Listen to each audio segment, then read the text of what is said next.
Hi everyone and welcome to C.A.R.S. I wanted to take a moment to give you an update now that I have driven over 1,000 miles in my Ford Maverick EcoBoost. And I will start by talking about the gas mileage. So once I reached the break-in period completion of about 1,000 miles, I started accelerating a little bit more freely and a little bit more quickly, and I even tried out sport mode. And in regard to the gas mileage, when I was using the normal mode, I was achieving about something like 29.1 up until about 30.1 or thereabouts with the trip meter fuel calculator for the MPG. But in actual testing, where I would take how many miles I had driven divided by how many gallons it took to refuel, using the same gas station, fueling it the same way, so eliminating a lot of variables, then it was calculating roughly 9/10 of a mile per gallon less. So pretty similar, general ballpark. By the way, I suspect that the trip meter calculator is only taking into effect actual fuel that is used by the engine, as opposed to calculating fuel loss due to evaporation. And that's one thing to keep in mind. If you have your vehicle parked in an area where it's really hot in the summertime, like now in the northern hemisphere, then you're going to lose a certain amount of fuel due to evaporation. Most people know that gasoline evaporates very quickly, a lot like isopropyl rubbing alcohol does. So because of that, especially if you have your tank only like a quarter of the way filled or half full, it's going to have a lot of opportunity to lose fuel through evaporation. And I suspect that the trip meter fuel usage calculator is not taking that into account. Now, in any case, that could explain the roughly 9/10 of an MPG difference. It may or may not, but in either case, at least it gives me an idea through the trip meter, and then I can calculate it more precisely using my own calculations based on the mileage and the actual fuel used. So in any case, normal mode, I was getting actual fuel used somewhere around 28 or 29 or a little bit above that MPG combined, compared to 25 MPG combined that the EPA rates it at. So that's actually really great either way. Now, more recently, as I mentioned, I've been driving in a little bit more of a sporty manner. I actually tried out the sport mode just briefly a few times, and I did a recent video where I had the engine idling to demonstrate the normal engine sounds. So with all of that figured in, and a lot of hot weather for that matter, which may or may not be that much of an issue other than through evaporation for the fuel usage. In any case, I ended up with 28.6, rounded off to the nearest tenth, 28.6 MPG combined for my particular driving habit since my last fuel up. So doing really well. If I were to switch to eco mode, from what I am reading in the comments and so forth, it looks like I could easily get well over 30 MPG combined. So like 32 or even higher. So I'm hearing great reports, or reading great reports, those sorts of things. All right. So with that, I'm really enjoying the Ford Pass app. In fact, I'm going to show you something on my phone here. Now, I'm not doing this super fancy and hooking it up to my screen and all of that, but I'll just show you.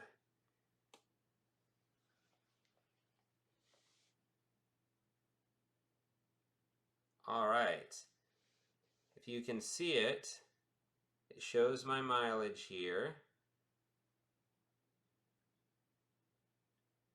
1,148. Oil life remaining 92%. It also shows the tire pressure. Now, bear in mind, these are just guides, so you should be checking your tire pressure with a high quality digital gauge. Car and Driver recommended a great one that they have used, and that's what I've been using. I think it's called AccuTire. Works great. That would be a great thing to look into in the future if you are wanting to make sure that your tires are pumped up appropriately. A lot of factors to bear in mind: how recently the vehicle was driven, what the ambient air temperature is in its surroundings. Also, for the oil, make sure you're checking it. I checked my oil just recently, like within the past few days, and it was right up at the max level or so, just like when I checked it when it was brand new. And as you can see, I have driven 1,148 miles. Okay, so a few other things regarding those stats. So, bear in mind you should be checking your tire pressure about once a month or so. Generally speaking, good quality, nice condition tires are going to be losing roughly 1 or so psi per month. And then also, if the temperature fluctuates by 10 degrees Fahrenheit, for every 10 degrees Fahrenheit that the temperature fluctuates, the tires will fluctuate accordingly. If the temperature goes up 10 degrees, the tire pressure goes up 1 psi. If it goes down 10 degrees Fahrenheit, the tires will have 1 less psi. That's one of the reasons why you definitely want to check your tire pressure, all the more so in the winter. And then when it comes to the oil, make sure you're checking it at least once a month or so. There are different pieces of advice out there. Your owner manual is the best way to be most familiar with exactly what your vehicle needs. Some people go above and beyond that, which is fine if you're willing to put in that time and money and so forth. But checking your oil at least once a month, you could even do it every time you fuel up, but it's a really good idea. Now, this may come as a surprise, but I was checking in the owner's manual, and on page 457, it was showing that the interval for utilizing a quart of oil, in fact, I'm going to double check this really quick. I, by the way, went to one of the Ford websites and I saved the owner's manual in digital form. So that made it really awesome to be able to find things that I need, and that just made it great instead of having to hunt through the physical owner's manual. Yeah, page 457, at least in the digital copy, it tells me that you can use 1 quart per 500 miles, that's 1 liter per 800 kilometers, if you are driving in a certain manner. So that can be, for example, if you are driving really hard. It even listed cornering sharply, and I presume that's because the oil is going to be sliding up and potentially away from the engine, so it can really heat up or burn through whatever oil is remaining in the engine when the rest is sloshing to the side. That's why race cars can have a dry sump system. That's a whole different topic. But in any case, if you can imagine, 1 quart for every 500 miles, 1 liter for every 800 kilometers, that's a lot of oil usage, and that's considered normal under the certain conditions listed in the manual. There is a whole list of, I want to say, like 8 different driving situations that can result in oil usage like that. Now with me, I've done a lot of freeway driving on a fast highway, and I've gone through the break-in period and so forth, and yet the oil level is remaining, as far as I can see, exactly where it was when the vehicle was just purchased about a month and a half ago. With that, Keep in mind if you do a lot of short trips, thankfully I do not, um, at least thankfully for the vehicle. I don't necessarily like to have a long commute, but that's another story. But if you do a lot of short trips and drive in otherwise severe conditions, then you can end up having the oil be diluted. So like if you're doing a lot of idling, a lot of short trips where the vehicle is not having time to warm up and so forth, the oil can get diluted and it can actually give like a false reading of how high the oil is or even increase in level.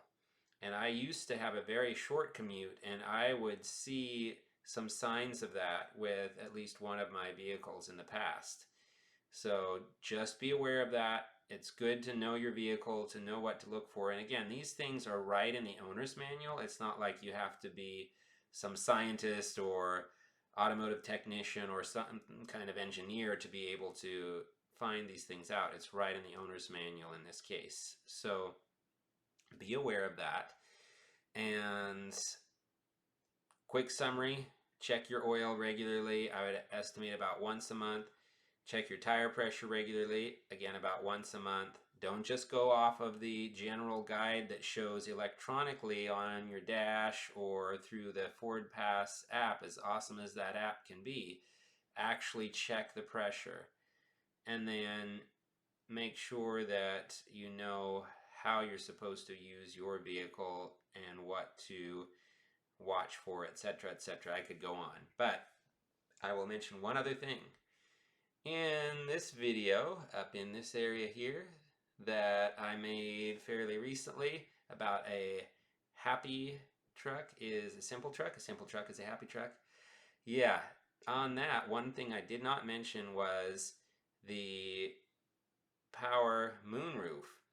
And AMD with the Car Care Nut channel did a great video about how a moonroof or sunroof is actually designed to leak. Yes, you heard that right. It's designed to leak down into drainage holes, typically like 4 drainage holes. And if those become clogged because of leaves, debris, etc., then major damage can result. So, again, back to my point in that other video, a simple truck is a happy truck. I am very thankful that I do not have a sunroof or moonroof with my particular Ford Maverick. I think it's a great novelty. I've had multiple vehicles that had a sunroof or a moonroof or whatever, but I'm actually glad I do not have that for 2 reasons. Well, 3 reasons. 1, the cost. 2, I have more headroom because of not having the sunroof or moonroof. And 3, that issue with the drainage and the debris. And technically, if you really want your vehicle to last a long time without any issues, I'm talking like 10 years or more, then it's best to make sure that you are properly maintaining those drainage passageways. And in the video that was done by Car Care Nut, you can find out more. All right. Looks like this video is about long enough, but I just wanted to let you know now that it has been well over 1,000 miles. I am thoroughly enjoying my Ford Maverick. I'm looking forward to driving it more on sport mode, and one cool thing about that, in my opinion, when I'm driving in sport mode, it actually feels like a 2015 Subaru WRX that I test drove years ago. So it really pulls hard with its acceleration and it's very impressive. The throttle response and the lower gears with their associated torque is really quite impressive. It feels to me more like 280 horsepower or perhaps more instead of 250. So just saying, it's pretty awesome for a truck like that to have that much sportiness to the feel. Obviously the handling is different than a car, but as far as the acceleration and the way that the powertrain handles itself, it's like a really nice Subaru WRX from about 9 years ago or so. That's my opinion and based on my experience from that test drive and from driving my Maverick. All right, well, thanks everyone. I hope you have a great rest of your week and I hope to see you again. Bye-bye for now.